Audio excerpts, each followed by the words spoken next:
नमस्कार मित्रों। ये जो घटना कल घटी, जिसका परिप्रेक्ष्य 1962 से ही चला आ रहा है, उसके संदर्भ में आज मैं कुछ अपने विचार रखना चाहता हूँ। पहली बात तो यह है कि चाइना हमसे एरिया में 3 गुना, पॉपुलेशन में बराबर, इक्विपमेंट्स में कई गुना, इकोनॉमी में 3-4 गुना और लगभग हर चीज़ में हमसे काफ़ी बड़ी कंट्री है। तो अगर हम इससे निपटना चाहते हैं तो हमें अपनी स्ट्रेंथ और वीकनेसेस के हिसाब से ही इससे निपटना होगा। पहली बात, इसकी सेना के पर्सनल्स हमसे कहीं ज़्यादा हैं और एक वर्स्ट केस सिनारियो में पाकिस्तान और चाइना की कंबाइंड आर्मी की स्ट्रेंथ हमसे कहीं ज़्यादा होगी, जो कि अगर फुल फ्लेश्ड अगर जो है लड़ाई हुई तो पाकिस्तान भी आएगा ही आएगा, ये लगभग हमें मान के चलना चाहिए। नहीं आएगा तो हमारे लिए प्रॉब्लम क्रिएट करेगा। तो हमारे पर्सनल्स अरुणाचल से लेके उधर राजस्थान गुजरात तक के हमें चाहिए होंगे। क्या हम उसके पर्सनल्स काफ़ी होंगे? नहीं, कभी नहीं।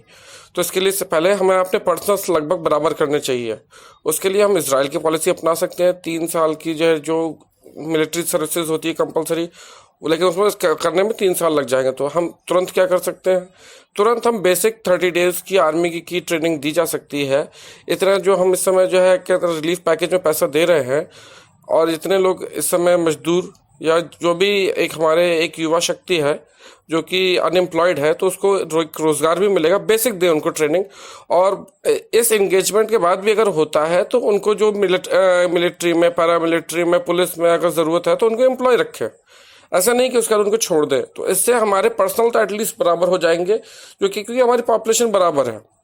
बराबर ना भी होती, एक छोटा सा देश इजराइल 70, 80, 90 लाख की पॉपुलेशन से एक पोटेंशियल 90 लाख की आर्मी ही है, जो किसी की देश की सबसे बड़ी आर्मी से ज़्यादा ही है।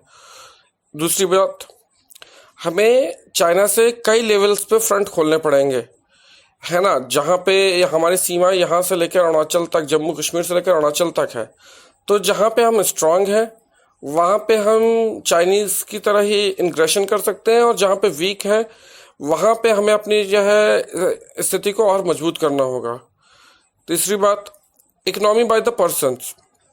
हम अपने लेवल पे क्या कर सकते हैं? सीधे सीधे आज जैसे प्रधानमंत्री जी ने भी बोला, हम चाहे अपने लोकल प्रोडक्ट को यूज़ करें, सबसे अच्छी बात है ना। लेकिन कई लोकल प्रोडक्ट का दाम अगर चाइनीज़ प्रोडक्ट से कम होता है, तो इस इकोनॉमिक सिचुएशन में एक इंसान सस्ता सामान खरीदने के लिए आगे बढ़ता ही है।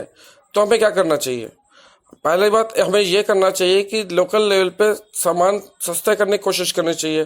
सस्ता तुरंत तो हो नहीं सकता, कीमत बराबर हो सकती है। तो सरकार किसी भी तरह घुमा फिरा के एटलीस्ट चाइनीज़ प्रोडक्ट पे टैक्स इतना कर दे कि किसी भी इंडियन प्रोडक्ट से वो सस्ता ना हो सके। तो लोग, सीधी सी बात है, बराबर अगर रेट का सामान है तो इंडियन प्रोडक्ट खरीदने में उनको कोई दिक्कत नहीं होगी और इंडियन प्रोडक्ट खरीदेंगे। एक बात। दूसरी बात यह है कि जो है जैसे हम सारे इलेक्ट्रॉनिक प्रोडक्ट लगभग चाइना के बने यूज़ कर रहे हैं, कुछ ही होंगे कि जो भारत में बने होंगे। तो हमें सीधे ब्लैंकेट और कमेंट के तौर पे उनको चेक करना पड़ेगा कि कहीं ये हम लोग की स्पाइंग तो नहीं कर रहे या हैकेबल तो नहीं है सीधे चाइना से। चाइनीज़ एटीएम हो गए, चाइनीज़ मोबाइल हो गए, चाइनीज़ सिम हो गए, जितने भी चाइनीज़ प्रोडक्ट है, क्योंकि साइबर वारफेयर भी इसकी नेक्स्ट रूप ले सकता है ना। तो चाइनीज़ पे डिपेंडेंस हटानी होगी, और साइबर तौर पे सरकार के लेवल पे भी और पर्सनल लेवल पे भी कुछ ना कुछ करने की बहुत ज़्यादा ज़रूरत है कि किस प्रोडक्ट को जो है कितने हद तक यूज़ करें, किसको ना करें। तीसरी चीज़, अभी जो हम लोग की इंगेजमेंट की चाइना के साथ नीति है वो ये कि हथियार यूज़ ना करो। बहुत अच्छी बात है, लेकिन बिना हथियार यूज़ करे भी हमारे इतने सैनिकों को शहीद होना पड़ा, शहीद हो गए देश की रक्षा करते हुए। हमने बहुत चाइना को भी नुकसान पहुंचाया, ये ठीक है, लेकिन मैं नहीं चाहता कि हमारे देश का एक भी जवान, एक भी सैनिक, एक भी नागरिक शहीद हो। तो उसके लिए हम क्या कर सकते हैं? जो वहाँ पे नीति है कि हथियार मत यूज़ करो, तो आज से 200 साल पहले जो होता था कि बंदूक उतनी नहीं थी, तो हम क्या करते थे? चेन मेल आर्मर यूज़ करते थे, देसी टेक्निक यूज़ करते थे। शिवाजी ने क्या कहते, वाघ नख लेके गए थे। तो एटलीस्ट वहाँ पे जो जब जाए पेट्रोलिंग में, तो ऐसा हमारे ऐसे आर्मर हो कैवलार से अलग, जिसका जो लक्ष्य ये गोली के नहीं, personal disengagement, person to person engagement को रोकने के लिए और हमारी रक्षा करने के लिए हो। गोल्डन पुरानी टेक्निक्स का भी इस्तेमाल करना चाहिए। तो तीसरा, इकोनॉमिक सैंक्शंस अगेंस्ट चाइना। एक तो फॉर्मल, जैसे अमेरिका जैसे देश, और पूरा विश्व जो चाइना के खिलाफ है, कुछ ऐसे इकोनॉमिक सैंक्शन लगाए, क्योंकि इस बुरी कंडीशन में सबकी अर्थव्यवस्था खराब है। जापान की और देशों की कंपनियां वहां से निकल रही हैं, और तो अगर ये कोऑर्डिनेटेड फॉर्मल एंड इनफॉर्मल होगा तो वहाँ की इकोनॉमी खराब होगी। इकोनॉमी की वजह से ये सुपर पावर बनने के लिए आ रहा है। अगर इकोनॉमिक तौर पे इसको तोड़ा जाएगा तो जाहिर सी बात है इसकी शक्ति कम होगी, ये ऐसे एंगेजमेंट नहीं करेगा। उसके पास बहुत लंबी पॉपुलेशन है, उसको बहुत हमसे ज़्यादा दिक्कत आ सकती है, क्यों उतना ही बड़ा एरिया भी है, दुश्मन भी उसने इतने बना रखे हैं। जो गलती हिटलर ने करी थी कि एक साथ कई फ्रंट खोल दिए और वो हार गया, चाइना भी वो गलती फालतू में कर रहा है। हर देश से उसकी लगभग दुश्मनी है, तो हर देश से उसके फ्रंट भी खुलवा देनी चाहिए किसी तरह।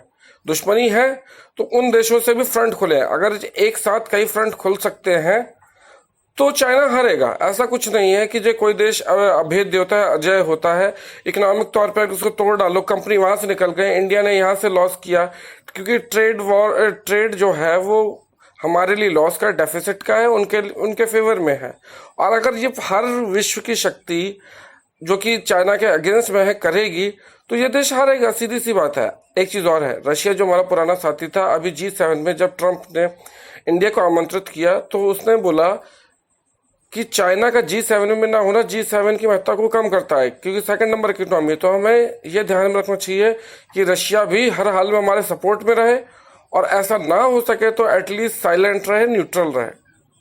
अगर हम सब मिलके एक कोऑर्डिनेटेड एक जनसंख्या और पूरे विश्व की जनसंख्या मिलकर, जो कि जो चाइना की गलत नीतियों की भुक्तभोगी है, कोरोना के खिलाफ और विश्व के दुश्मन के खिलाफ लड़ेंगे, जो कि चाइना का ही उपजाया हुआ है, तो हर बुराई हारेगी। चाइना किस खेत की मूली है। धन्यवाद। Please like and subscribe. जय श्री राम। भारत माता की जय। वंदे मातरम। जय हिंद।